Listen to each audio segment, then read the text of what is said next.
Sosial şəbəkələrdə orta ömür uzunluğunun artmasının gələcəkdə pensiya yaşının artırılmasına səbəb olacağı ilə bağlı iddialar paylaşılıb. Bu haqda Əmək və Əhalinin Sosial Müdafiəsi Nazirliyinin İctimaiyyətlə Əlaqələr şöbəsindən APA-nın sorğusuna cavab olaraq qeyd edilib ki, pensiya yaşının artırılması ilə bağlı hazırda hər hansı təklif müzakirə edilmir.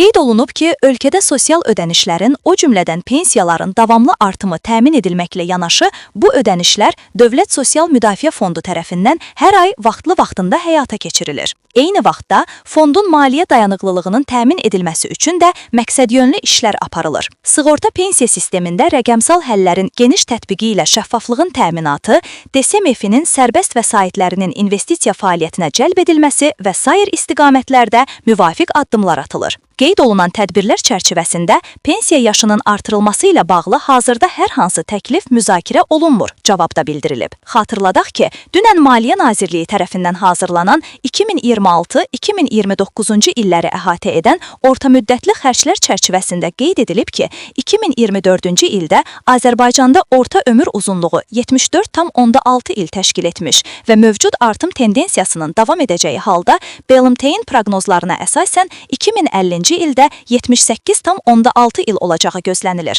Qeyd olunan demoqrafik yaşlanma, qeyri-formal məşğulluq, əmək bazarındakı struktur dəyişiklikləri və qlobal çağırışlar fonunda əhalinin pensiya təminatının kəmiyyət və keyfiyyətcə artan müasir tələblərə uyğunlaşdırılması əsas prioritetlərdəndir. Pensiyaçıların dayanıqlı, ədalətli və etibarlı sosial müdafiəsinin təmin olunması məqsədi ilə sığorta pensiya sistemində maliyyə dayanıqlılığının artırılması və sığorta prinsiplərinin gücləndirilməsi istiqamətində islahatların davam etdirilməsi mühüm əhəmiyyət daşıyır.